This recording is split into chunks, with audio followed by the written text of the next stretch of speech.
You need to get you a different brand. Oh, well,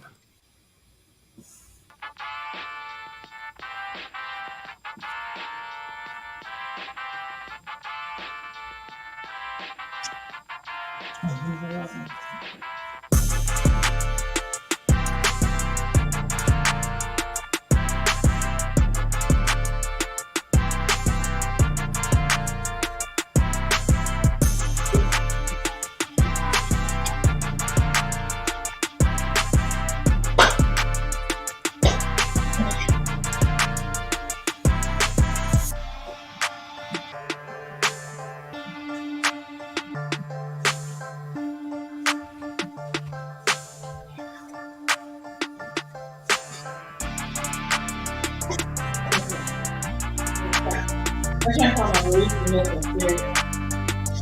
It's a crack. It was other oatmeal too. I know. That's so creamy and delicious. Now I gotta warm myself somewhere and I gotta eat some more.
is I, Jay Sims the Lion, and in honor of the new show on Prime Video, which I have not watched it.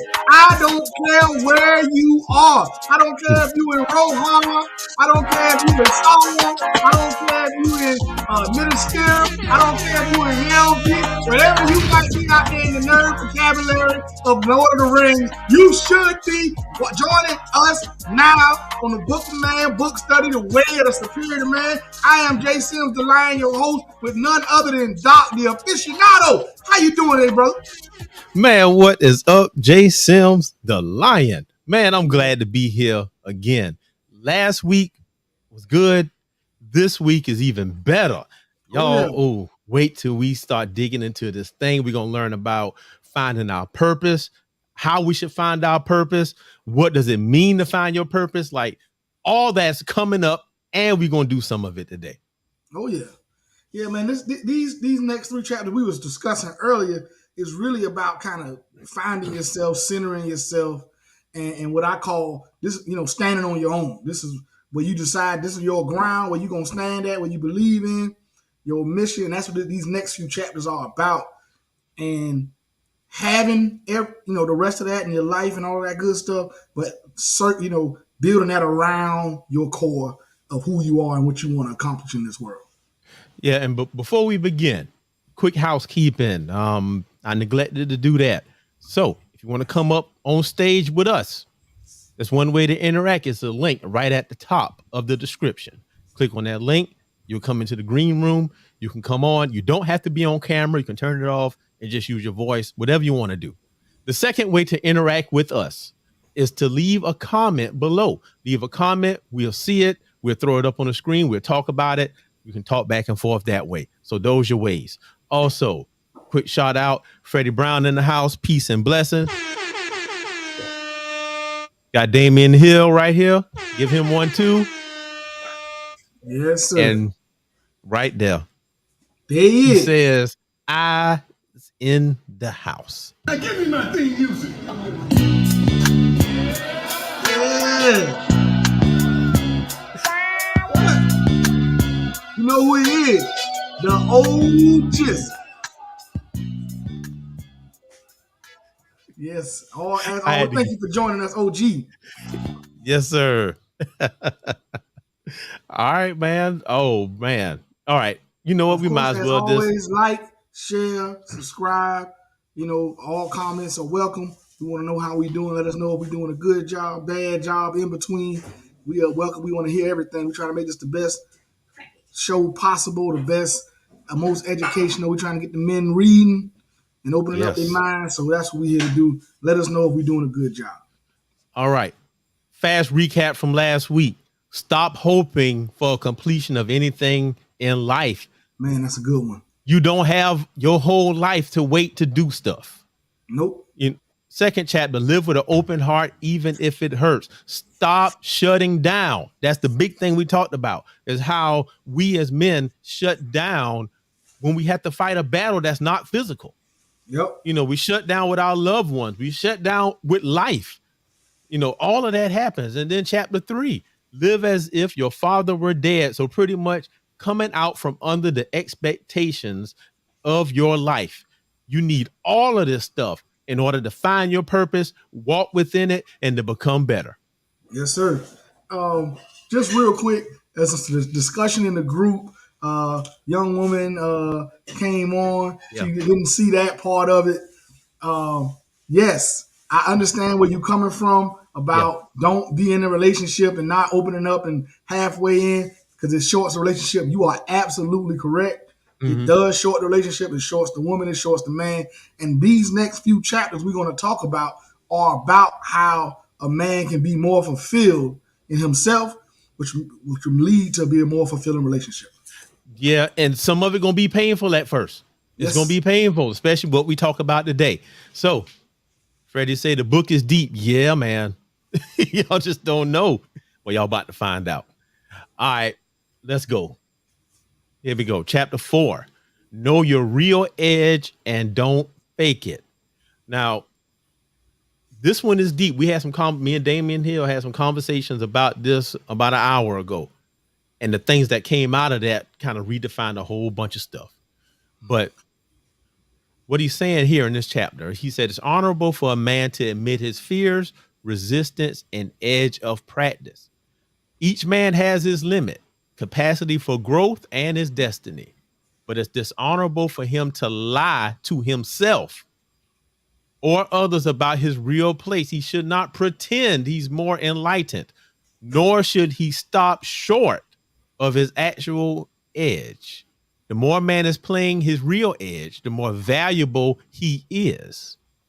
And then he said, where a man's edge is located is less important than whether he's actually living his edge in truth rather than being lazy or deluded. Okay. What I took the most from this chapter, yes, finding your edge is important, but that is a journey. What I took as the most important part was the don't fake it. Okay. If you haven't quite found it yet, that's okay, because that's a journey. You're trying to get there. Right. But to pretend as if you had, or if you are beyond it, or you have one party talks about fear, the pretending that you don't have fear when you know you do. I think that is far more detrimental. Right. You actually being able to find your edge than simply saying, hey, I haven't found it yet. I'm still in search of it. I'm still looking for it. And it's much better than to be faking like you have it. Man, all right, two things. Well, one, a lot of us use this stuff as excuses. Yeah. This is getting rid of our excuses. For me, this chapter was very convicting. And as we go along, I will share some of that stuff, some of my thoughts about my personal life and how I can adjust to get myself better. But the second thing is we have to define, what does he mean by know your real edge? Right. Now, that's going to be your limitations. He says right here, your edge is where you stop short or where you compromise your fullest gift and cater to your fears. That's what the edge is. Right. So we have to explore within ourselves to find out what our limitations are, how far we can go.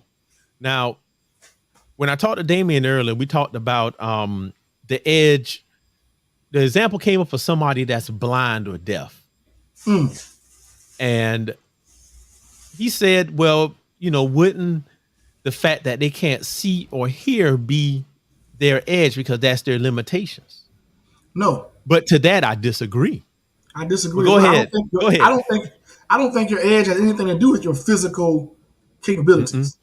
Nope. Your edge has to do with pushing yourself to the limit of your, I don't want to say mental, but your situational and your gravitas, all of those things that you can't quantify, that you can't. But have you experimented and went to the edge of all of those things? Well, that you are right. But how I answered him is that, I said, well, the edge is not their disability.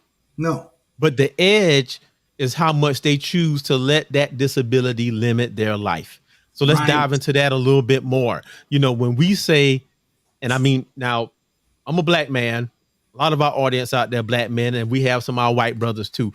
And, their story may be different. But when we say, oh, the white man doing this or that, I still count that as an excuse. It may or may not happen. Don't know. But you can't let that be your limiting thing. Nope. You have to find a way to find out how far you can go. Well, okay. To touch on the point you just made, that's definitely an excuse. That just means, that don't mean you tried as hard as you can try. That means you tried as hard as you're willing to try. And that's two very different things. To as hard as you can try, or as long as you can try, or whatever, is defined by your being completely without any other option. Have you given 100%? How hard you willing to try is just when I don't want to do this no more. And I know it. You give up. Most of us stop at how hard we're willing to try, not at how hard we can actually try. Oh, I know. We need to do what I wrote in here. You are not doing enough being lazy, just cruising in life. I made a video one time, talking about how we kind of float through life without taking the helm. In every ship, in a pirate ship, right? Pirate sailing along. And that big wheel they got at the front where the captain turn it and they spin it. That's how they steer the ship. In your life, you need to be the captain of your ship. You got to steer your ship. But what ends up happening is that we as captains of our life end up going to the bed and laying down. Let the ship float where it's going to float. Let the current take us wherever it is. And the more you do that, the less you become effective in your life. Or worse, we let somebody else steer the ship for us. Oh. But many people do that. And you know how they do that? It ain't just other people, but we let these movies we watch, the music we listen to, all this stuff steer our ship. And we can't find our edge right there. OG said we can't let physical limitations limit your life. True. Yep. You got to overcome everything. Yep. But I'm going to even say mental limitations, physical limitations, and emotional limitations. All of that. Ooh, now that's the one people don't like to talk about. Those emotional limitations. Mm-hmm. And I think that's a subject for a lot of men that's hard to deal with. We don't really like to get on the idea of our feelings and emotions and how they're holding us back. Especially one of the main ones he talks about in this chapter, which is fear. Oh, well, I'm glad you said that. I found that within myself. The first time I read this book, I did a lot of exploration. And fear. This is what I found out about fear. There are two types of fear out there. The fear of failure, which everybody knows. Yep. But the worst one and the most dangerous one is the fear of success. Yep. You won't do something because of the attention that come with it. That can be a limitation because you know what? That's mine. Fear of success is the worst thing, the worst stone I got around my neck. It is. And, real quick, I'm going to tell you a story, man. Learning how to swim, because I don't really know how to swim. I can learn to do a little bit right now. But I took swimming lesson about 3 years ago with my kids in the summer. And we go out there swimming with Teresa at the Jenkins complex, over there. And we swim it. I'm in the 3 foot end. I'm 6 feet tall. So, all I got to do is stand up. Right. So I'm doing it fine then. So then the day came up. Buddy said, all right, you going to swim out here and touch my hand. He down there like 7 foot in. My daughter go first. She kicking and doing all this stuff. Touch the man's hand, come all the way back. So I'm looking like, man, I can't let my kids outdo me. And my boy looking at me. I got to do this thing. So here I go. I kick off the wall. I do my little streamline thing. I start kicking and going. I'm doing all right. Until I open my eyes and look down. And when I looked down and saw those black stripes on the bottom of the pool and they was waving like this, I knew I was deep. And I stopped.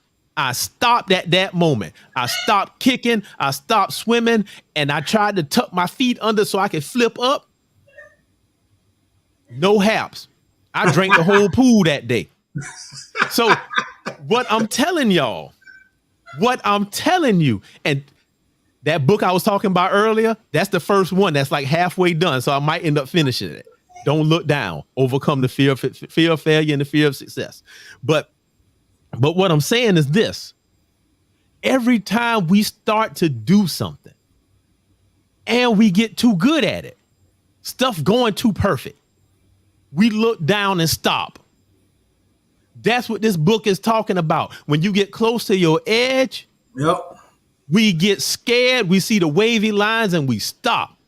Yep. You know what?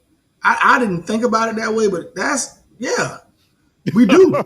We do. Uh-huh. We start out. It's almost like you go for that interview. You know, you go in there, you sitting there, you go to that first interview and you feel good, and you leave out of there. You think you had a good interview. You go to that second interview, and you try to make it happen. And then you waiting on that phone call whether or not you got the job. And then, a day or two go by, and then you start be like, man, I probably couldn't do that job anyway. You start doubting yourself. You man, making an excuse for your making an fear. excuse because you think they ain't gonna hire you, so you trying to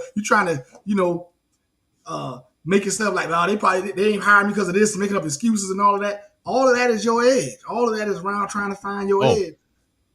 And then you So get the job, you got to make it. You all that stuff was just made up fear in your head that never really existed. now I'm about to blow y'all mind about that edge, but first we got to take care of a couple of things. Right here, Freddie Brown said, "Fear is real." Yes, sir. And see, look what OG say. OG think he ugly, but it didn't stop him from finding my queen, bruh. Hey, I am what I am, strong to the finish, cause I eats me spinach. yeah. Well, you know what, OG? Clearly she didn't find you ugly as hell, so it worked out. Yeah. And Damien was in the green room. He just went off. So Damien, if you want to come back in, just come on in, man. I'm gonna throw you up. But while we waiting on that, let's talk more about finding this edge thing. I'm about to get y'all to think a little bit deeper about this. So there's a shape. There's a shape. Now, when we think about edges, right? The first thing came to your mind is probably a line in the sand, right? Mm-hmm. And that we going up to that line and we not crossing it. But the more we are complex beings, your edge is a shape. You have edges behind you and beside you, right? A square.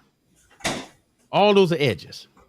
But there's a such thing as a shape with infinite sides. It's called a paragon. Has infinite sides. That's the shapes that's the edges that we have. You have infinite amount of edges that you have to evaluate and see where it is. For example, we got the physical edge, you got the emotional edge. I mean, you got even with your anger, how smart you think you are. All of that stuff is edges that we have to explore. So let me ask you this, Doc, on that note. So I found let's say I found my edge professionally, Okay. could I also have another edge I need to find out in my personal, in my relationship? Oh yeah. I might have a edge with my wife in one relationship, and then another edge I got to find with my children. That's right. So all that's being said is we must constantly, in all our endeavors, be in search of the edge. All the time.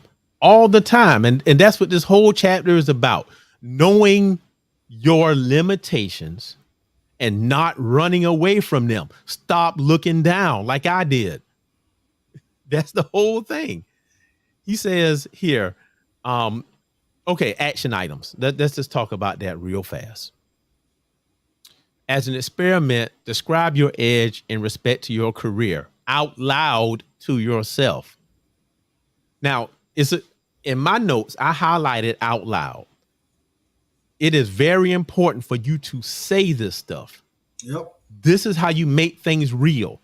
2 ways you make stuff real in your life. Number 1, by saying it out loud. And number 2, by writing it down. Yep. You have to do both of those things. So say this thing out loud. What's the edge as respect to your career? Think about it. So what y'all got? What's your edge? Respect to your job? Yeah, no, that's OG. Every edge has a purpose. Learn to use it accordingly. Correct. That's absolutely correct. Well, it's so many ways to define edge as you become a professional, because you can look at it and say, okay, I'm at this level in the hierarchy in my job. This is currently my edge. But if I do a little of this, do a little of that, and move up to the next level, I have reset my edge. Or you can say, am I using all the tools of my current position to do my job at its highest level or at its most effective level that I'm going to get the most out of it, whether it be pay, reward, experience. I think your edge professionally comes down to what are you looking forward to? Oh, well, let me put a bend on that. Because remember I told y'all how this chapter was really convicting me? Mm-hmm. And my conviction is this. I thought about that. My edge in response to my career is that I don't want to go any higher. I want my summers I don't care if they pay me less, and I don't want people telling me what to do. That's my edge. Now, should I be doing that? Don't know, but I'm doing this. This kind of is a different edge that compensates for that one. Yeah, well, exactly. It says know your edge. It doesn't say you have to reach the highest level in whatever it is you're doing. It says know your edge. You're what you're saying is you place more value on the things that you get to do in that summer, Mm-hmm. and you place on excelling further in your career. And maybe the things that are beyond what you're doing right now just aren't that appealing to you. You might not want to go into administration because you might want to be in the grind with the teachers, with the students, hands on as a teacher. That makes perfect sense to me because I look at my career and I say, oh, I can stay where I'm at because I have a healthy balance between screen time and up on my feet and out in the warehouse. Right. Because I don't want to be in a position where I feel like I'm primary behind the screen. Mm-hmm. Even though that's where all the money is. It is. So I know if I'm going to stay in that field, I'm going to have to make that transition to continue to get the value that I'm learning.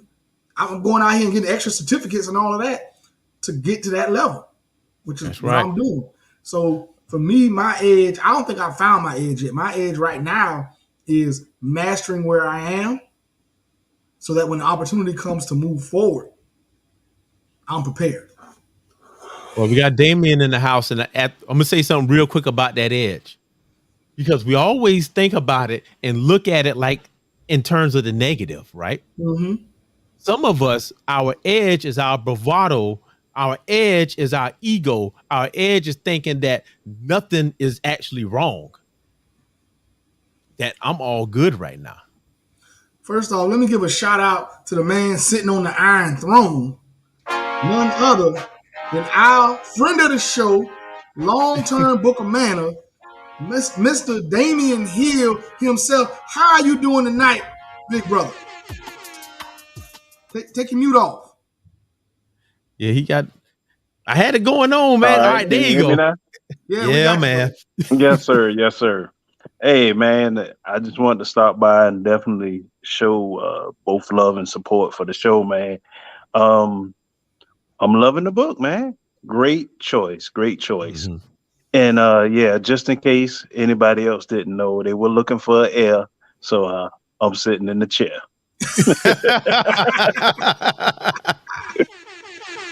Oh, man. But House of Dragon going in. Yes, sir. Yes, sir. For one, man, just reading through this chapter, man, it made me think. I mean, I had to call Simone several times, and he'll tell you, man. It's just a blessing because once you realize who you are, and like you say, you know what your fears are, your limitations, getting to that edge where you begin to. At the edge, you could tell you're there because you'll begin to experience discomfort and difficulties. Yep. So when you begin to feel that there, you know, hey, look, yeah, this is my edge. And I'm just reading through this chapter, man. I began to just see my own fears and where I fall short, and I find myself not challenging myself to go past the edge. I'm like Mr. Brown. I get to the edge of the water, I look at the water, and I teeter-totter, and I teeter-totter. But I ain't putting my foot in that water. Bro, that's 100% true. I want you to appreciate the fact that you were able to read the chapter and do one of the actionable steps and really look at yourself and say, okay, where am I? And do an honest evaluation. I think that's a major thing for most of us is to do that honest self-evaluation of where we really are. Yes, sir. You know what's really hurtful to me? And he says this, and I think a lot of our viewers and a lot of people in the world not aware of this. How much of a slave you really are. And yes, what I mean by that is that, yes, we do not have physical bondage. You can go and come as you please. Yeah, you may not have bondage in any other way, but you are a slave and you are your own jailer. Mm-hmm. You hold the key, but you refuse to let yourself out. You won't even give yourself parole because every time you try to get up and do something, you throw you back in the cage. Mm. And that's a sad thing. I think that's part of that. Don't fake it. When you faking it, faking it, that's when you in that cage. That's when you a slave to it because when you faking it, oftentimes means you know what it really is. You just don't want to do it. That's right, because you scared. Yeah. Okay, so instead of me faking it, I've been knowing this young man Moan for years. So before I fake it, I'll call my brother and I will tell him. Because once again, we understand that iron sharpens iron. Right. And look at that boy sitting. Yes, sir. Of his friend. Yes, sir. And I'm sitting on the iron throne. So I'm gonna give you that one. Yes, sir. But seriously, when I begin to get to that point where I'm like, hey, this is too much for me. I think that in order for you to step past that edge, sometimes you can't do it on your own. Agreed. And that's why in this book, he oftentimes talks about finding male friends and a group of friends to build a relationship with and build trust, because men tend to do that with one another, which is sharpen each other. Iron sharpens iron. Well, let me talk about that real quick. You know, every time I hear that phrase, I got to complete the scripture because it's a whole scripture and we only use half of it. Iron sharpens iron, as a man sharpens the countenance of his friend. Yep. That's what it say. Amen. Now, here's the issue. And this is what we are doing, because I know because I've been doing it for years. I'm just finally breaking out of it. We say iron sharpens iron, right? But we wait and we want to only get the sharpening. But the scripture telling us that we need to sharpen the countenance of our friend. That means it's a two-way street. So if you ain't trying to help somebody, you ain't getting sharp. That's how you get sharp.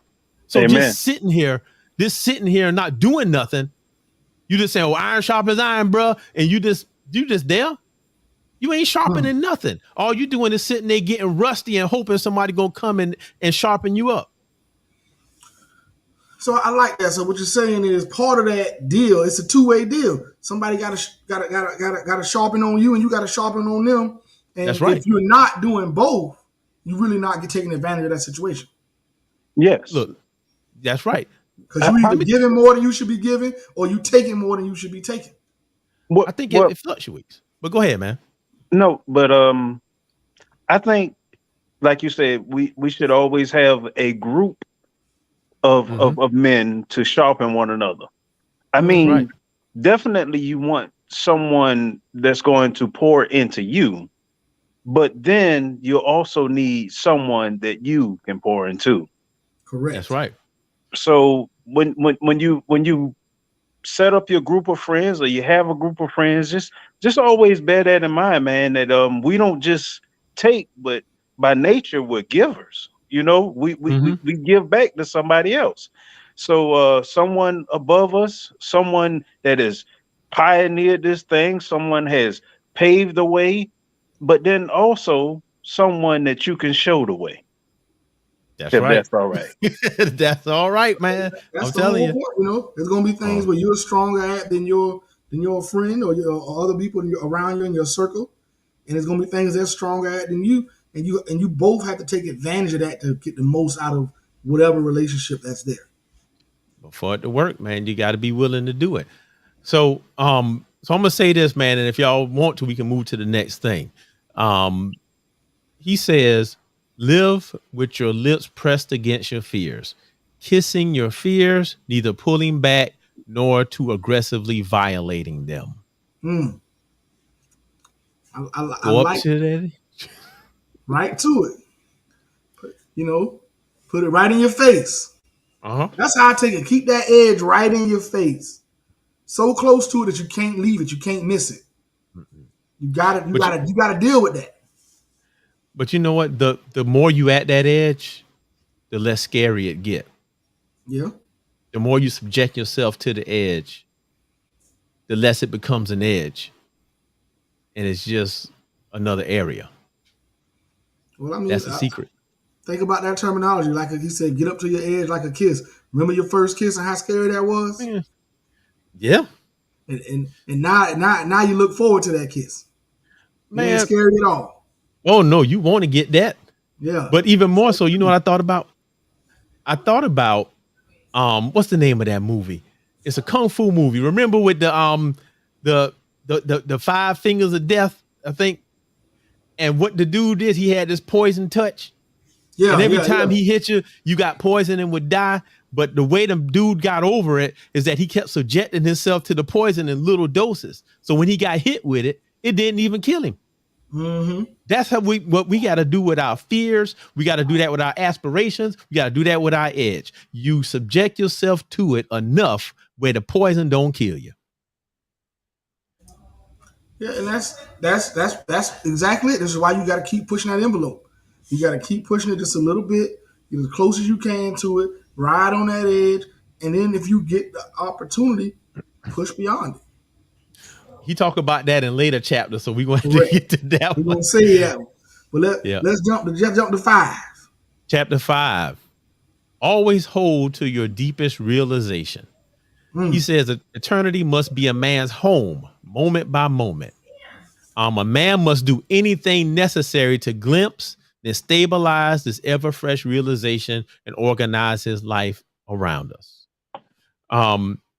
In the first sentence, he says, make your life an ongoing process of being who you are at your deepest and most easeful levels of being.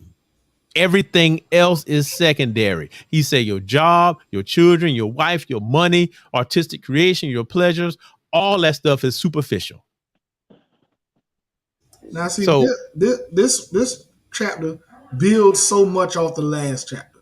Because I don't think you can get to your deepest realization until you found your edge. That's right. So, in order to stay in that, you have to constantly be pushing that edge.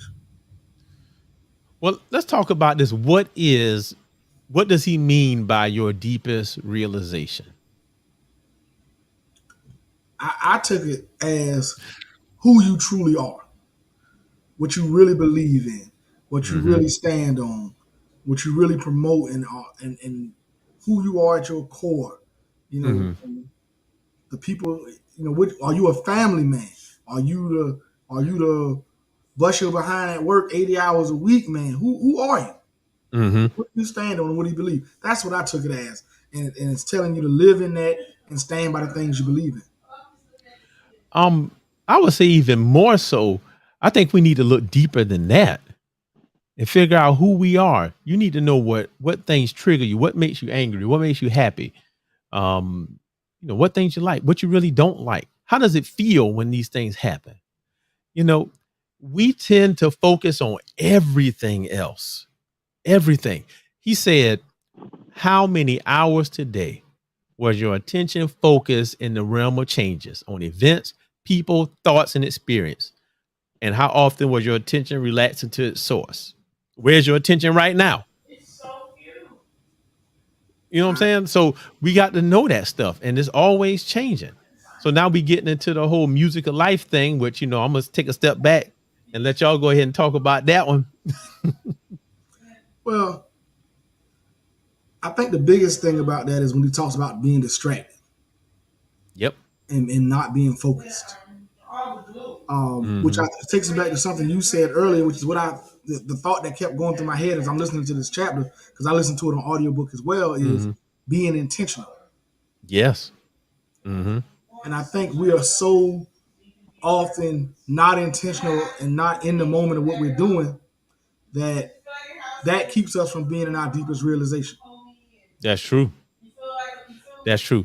He says something here about so I said the music of life. Damon had sent me a song earlier talking about the music of life, and it shed some light on this stuff. Everybody got a song. You got ups and downs. You got some hype parts and some slow parts. Yeah. And what that song said that I listened to, Damien sent me, was that the music of life had it. That's what stops people from committing suicide. Mm. And that's the line that stuck out with me. The music of life. So he said, feel into this source as deeply as possible. Then reapproach your work, intimacy, family, creative efforts. When you make money from this source. Find out what happens to the details of your life when you live more consistently from this source. Say that last part, live more what? He said, find out what happens to the details of your life when you live more consistently from this source. So what you're saying is I gotta be able to do this regularly. I gotta stick with it. It ain't gonna take. It's not gonna be a one day thing. This ain't gonna happen overnight. I gotta be consistent. That's true. That's true. But look at this. What if he's saying where you get your power and strength from? Think about a boxer. People that fight usually fight from a place of anger. Right. And they burn out fast. But the boxer fights from style and technique. It's the sweet science. Right. So he can fight a lot longer. So is your gasoline, is your gas, your internal motivation something that's going to burn you out fast? Or are you really connected with who you are and working through that, making money through that, doing stuff through that, matching up stuff you good at, that you do naturally? I like that breakdown right there, big brother. Can I just kind of pivot a little bit and take it back to the spiritual aspect? Go ahead, brother. Okay. And that's just for me, no one else. Having this source, this source being my biblical worldview. Just as you have on a pair of glasses, how they filter the world to you, the way you see things. All right? Right. And how I entreat my wife, according to scriptures, how I raise my kids, if I had some, according to the scriptures, how I perform on a job, how I entreat my neighbor, all from that source. That's that right. Biblical worldview. And it's being consistent throughout my life, throughout my day, the way I respond to people when they sometimes give me trouble, you know? Had one guy on the job. I'm just getting blessed, and from one of the managers, they giving me an award, and then one of the foremen walked in, and he was like, "What you doing in here? Get out my face!" And I'm like, "Oh my goodness!" So I politely turned to that brother, and I gave him the biggest hug. And this big black joker turned red and started blushing to say, "Man, if you don't get your hands on me." You know what? I like how you said that, where that source is. But think about this. Faith can be a great source. But what if your source is something different? Let's say you are a evil genius, a criminal. Right? So the source is the motivation. You're a supervillain. Yes, sir. Right? Let's say that you're a supervillain. You're Thanos. Yes, sir. You're going to do this thing. Everything you do coming from your source, which is eradicating 50% of all living things. Everything. Yes, sir. Everything. The same way that faith colored your outlook on everything. Some of us have a source that's rotten, and it drives everything we do. Well, hold on. Now, okay. Can the source really be rotten? The reason let me ask you this. Okay, so Thanos believed what he believed. I'm just using that example. Okay, but the core reason he believed that was to give everybody else a chance at a better life. That's true. That's true. So this is an end justifies the means question. The source itself was not necessarily bad. Most villains don't think they're unjustified. Most No, villains they think they're every justified. villain, they Most believe they're people the think they're hero. justified. I don't think that makes their source any less valid than anybody else's or rotten, anything like that. The actions required to accomplish the goal might be unsavory. Killmonger. Killmonger. Exactly. Yeah. But Same here's the thing. Here's the thing. You know what? I think you're right. You've changed my mind. You are right. Because the whole purpose of this chapter is not to decide whether someone's source is good, bad, rotten, or not. Right. The purpose of it is to find out what yours is and hold to that. Exactly. Let's look at some comments here real quick. Jamel said he liked it because it seems as if it's telling you to learn yourself foundationally and focus on that. Exactly. Mr. Upchurch, you are 100% Yeah. correct. Then he said, if you fast forward to the Eternal, Thanos was actually a good guy because he was keeping the Celestial from waking up. Hey, did he say except for Frieza? Hey, I don't know about that because Black Frieza is on the scene now. So hey. So we about to go down this nerd. I'm not going down this nerd track with y'all tonight. We're trying to stay on this book. Look, we're gonna have a special show for we that. can do another show. We can do all the nerd talk we want to do. Y'all not gonna go down there. We're not gonna do that tonight. Hey, but here's the important thing. It's a couple of important things at the end of this chapter because these chapters short. I will be posting my notes for next week's book. So if you want to read it, you can go ahead and see the points that I hit and highlight. I had to come up with a legend for that. But yeah. But anyway, he said, use aids to support your relaxation into and creation from this source. He used the word relaxation. You shouldn't have to fight it. You should be comfortable in your own skin, who you are. Yeah. Read books that remind you of who you are in truth. Spend time with people who inspire and reflect the source to you. Meditate, contemplate, and pray daily so that you steep yourself in the source.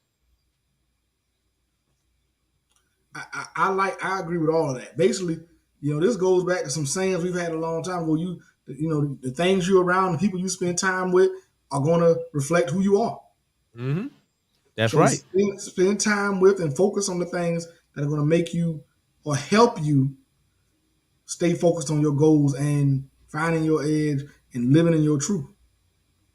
So what he's saying is find out who you are and keep reaffirming that. Build yourself up because people ain't going to do it for you. You got to manipulate things so that you continuously build up yourself. One way you can do that is meet us here every Thursday at 7:00. That's right. We're going to talk about it. So let's move on to 6. Well, I feel this may be the most controversial of today's topics. Yeah. I'm going to put it up too because they're going to be mad when I put them. We're going to get a lot of comments on this one. Get the highlight. This is going to be the highlight. All right, here it go. Let me go ahead and throw that chapter up there. It's chapter 6. Never change your mind just to please a woman. What? Oh, man. Say it again. Never change your mind just to please a woman.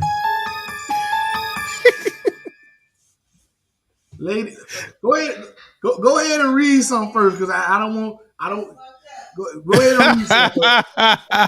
All right, here we go. Let's do it. So in the top part in the introduction, he says, if a woman suggests something that changes a man's perspective, then he should make a new decision based on his new perspective. He should never betray his own deepest knowledge and intuition in order to please his woman or go along with her. Both he and she will be weakened by such an action. They will grow to resent each other, and the crust of accumulated oh goodness, inauthenticity. I can't already say that word. Sorry, y'all. Will burden their love as well as the capacity for free action. Okay. What is he saying right there? Go ahead, Jay Sims, the Okay. lion. All right. As my interpretation of this is, if you feel a certain way about something or you got a certain idea, plan, and you discuss this with your lady, as you should, especially if it's a family thing. Just because she like it or don't like it don't mean you should automatically change what you're trying to do. If you believe from your core, from your deep realization that this is the right move, you should make it. You should make it if that's what you really believe, and don't change just to please her. Now, I do not believe he says don't take into account. He's not saying don't take into account how she feel. If she does, if you do think, you know, this is this, and then she says, well, babe, you know, this right here also is possible, and you like, you know what, that is possible. You should ponder that. Right. But that should not, because she said that. If she walk up and say, "Oh, I don't like that," and don't give you no real, nothing behind it, you shouldn't change your mind just because. There you go. That's how I Now, took it. what I wrote some notes right here. And this is what I wrote. I said, as a leader, we must not dismiss our spouse or significant other. Correct. But take her as a resource. Take her perspective and integrate it into your decision making. So what I'm saying and what the author is saying is that we should not dismiss our women, but actually listen to what they're telling us and use that to make a better decision. Right. Now, when a lot of women read this, they don't hear that. I think they get very upset. But that's what he's saying. I think a lot of women read that title. Yeah. And decide they feel a certain way because of that title. But when you really look into the chapter, he's really saying, take your woman with her opinion on whatever as counsel. Yes. And that's a powerful seat. Yes. That's a powerful seat. And I'm sitting in it. The hand of the king. The hand of the king. You go. Your woman is the hand of the king. That's right. That's right. Jeremy, I agree with you when you say that the hand of the king, and I'm sitting on the throne. I'm sitting on the throne. I am the K-A-N-G, the king. And I run things right here in Rancho Cucamonga. There it is. But on the serious note, a wise man will always attain wise counsel. And just as he says, she's like the hand of the king. I will tell her I'm going to take that under advisement. Oh yeah. Well, I'm gonna tell you this. Go ahead, man. You got it. You don't think she's wise counsel? That's probably not the right woman to be with. Amen. Now, I'm gonna tell you this. In terms of medical things, you know, my wife does. She's deep into medical. I mean, like she's a surgical first assist. When the doctor say cut this, take this out, sew this up, that's what she does. When it comes to medical stuff, there is no second guessing her. When she says something, that is law around here. Yeah. That is it. We don't go no further. I don't question it. If she say it, it's true. That's because you're the king and you have delegated to your medical officer. There you go. But I'm going to say this. I had to get some recognition because, you know, Miss OG in the house. So, you know, I'm going to give her she get the same as her. Just a note, just so you know how valued your husband is around here. He get the theme. He got his own theme song. That's right. Now, you know, he said now there's truth in that, but it doesn't just stint to a woman. But here's what's important about this. That is true. But like Jeremy said, and I'm gonna make a video. It's gonna be a PSA before we play every time. And it's gonna say that this video, this book, everything is geared toward the masculine. Right. It's how we should behave and do stuff toward that. So in that case, yeah, it is true. But the most thing that most of us face is how to deal with that. How to deal when we have to make a heavy decision, but the woman we with thinks the opposite. Right. But you know, when he said, when you know the right answer, but you change anyway because of that. Right. And you shouldn't. You gotta sometimes you just gotta stand on what you believe. And like you said, even if I'm wrong, you take the I'm wrong and learn from it. You take the mistake and learn from it. Man, one thing, me and Damien talked about earlier. Everything, I always go back to the biblical stuff, man. And the thing is, King Solomon was the smartest man around because God gave him that. He asked for wisdom, God gave it to him. And he used that wisdom to become very wealthy and very powerful. And he was one of the first ones that, that went and married daughters from all the surrounding countries just so they wouldn't attack him. Because if their daughters living at his house, they ain't gonna never attack it. So that's what he did. And over time, what happened is he started to listen to these people. And then he started building all these temples and shrines and stuff like that, and went against what he knew he was supposed to do, his prime directive. And that's what led to his downfall. So he just did it. And this is the same thing. In the book right here, he says, however, if you listen to your woman, taking everything she says into account and making your own best decision, then you are acting in accordance with your core. Right. Let's not get it twisted though. Let's not listen. Just because it's talking about men and women, some decisions pertain just to you. Yeah. I need to go work out today. No, you don't need to go work out today. You don't need to go down there. But you're supposed to. Yep. We got to look more deeper into this stuff. Don't take stuff at surface value and get angry about it. Let's see exactly what they're saying.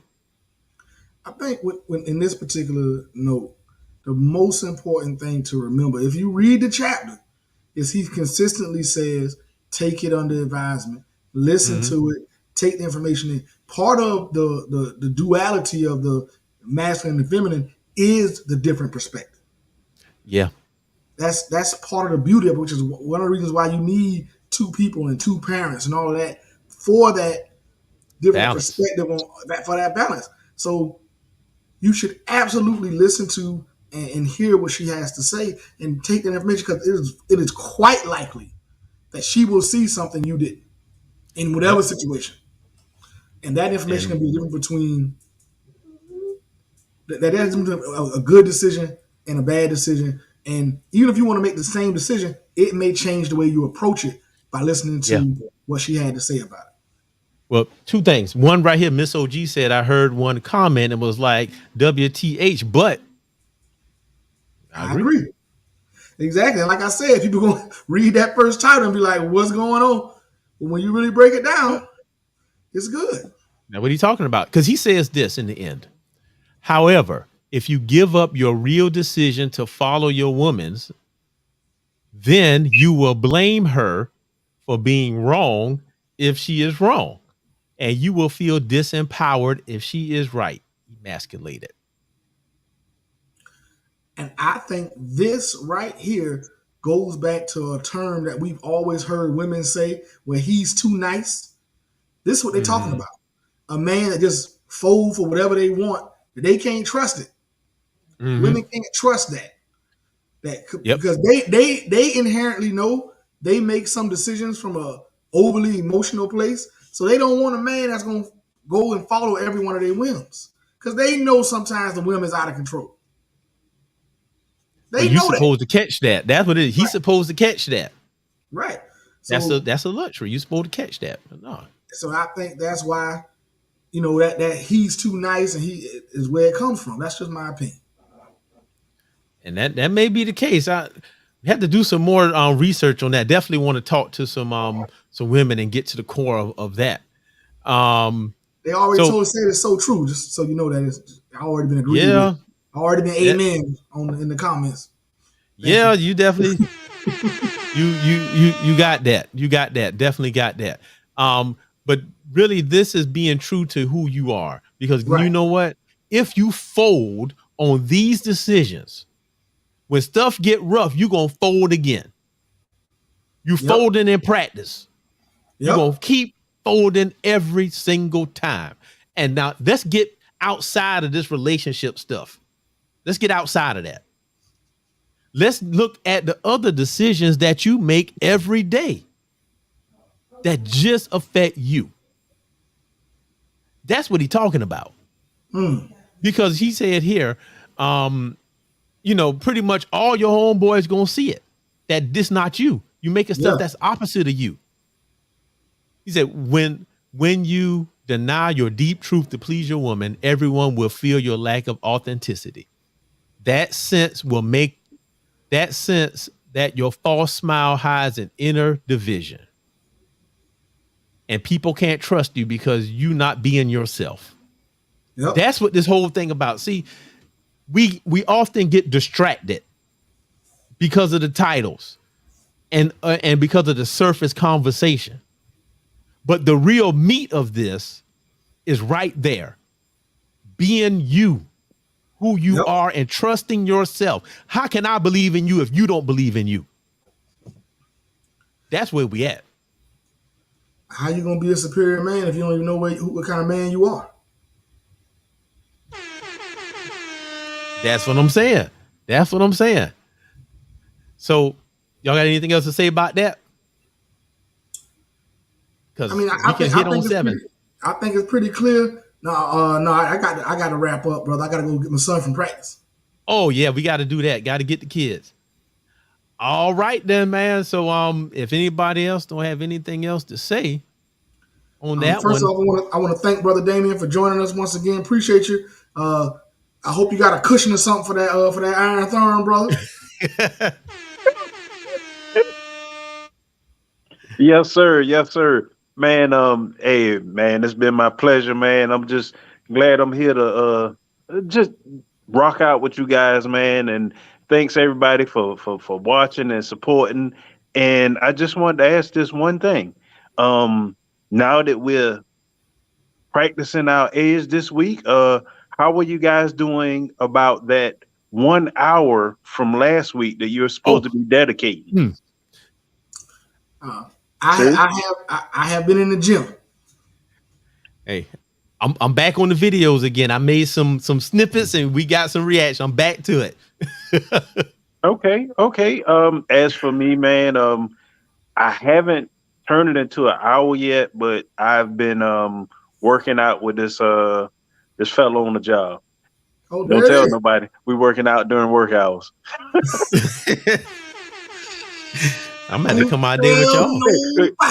We doing push-ups. We doing push-ups in the warehouse. Man, You'll be all look, right. I tell y'all some stories about that. I'm telling you, I know the people about that. But yeah, so we getting better people out there that's watching. Hey, let's roll back on last week. Do something. Go ahead, Jay. Yes, if you're watching and you watched last week and you've been doing your hour, put it down in the comment. There you go, 2 hours of golf, but it's been raining. I like that. Put it down in the comments. Yes, We're sir. gonna come back. We're gonna check in on you, Mr. Moore. Appreciate that. Put it down in the Yeah. comments. Let us know if it's been going. Let us know if it's been adding some quality to your life. We want to take these things we learn in these books and we want to apply them. I think this book is one that is going to really help a lot of people. You know- I like this book. I'm going through it for my second time, learning more Yeah. stuff. Man, use and apply this book. We don't just want to sit here and talk. We want y'all to get better from it. But before you shut it down, next couple chapters, listen to this because you're gonna see how it dovetail. And to the women that's listening, the next couple chapters are where everything we've been saying starts to make sense. Your purpose must come before your relationship. That's the next chapter. That one don't sound too good, but it actually is good when you get to the root of it. Lean just beyond your edge. So we talked about finding your edge. So he's gonna show you how to go beyond, like Super Saiyan 3. You're going beyond. The next transformation. And then the last chapter, do it for love. That's the thing. The purpose why you doing what you doing is not a selfish purpose, but it's the purpose for the love of others. There it is. Boy, we gonna get into that thing, man. Man, I just want to thank everybody for joining us. We appreciate y'all coming out. We'll be back on Saturday and then next Thursday. Hold on. Saturday we going in. Hey, everybody come back Saturday at 11. Come back. I had to stop the theme music for that one because we're going to talk. I made the thumbnail today. We're going to talk about what the red pill is. We're going to talk about what the manosphere is. Is it any good? Do we need it? We're going to talk about all of that. So all of y'all come back. And we're going to try to define our community as well. Yes, sir. We're going in Saturday. All right. Go ahead. All right. I want to tell y'all, man, thank y'all for joining us tonight. We appreciate everybody come out, like, share, subscribe, let the world know we out here. We love you. We out.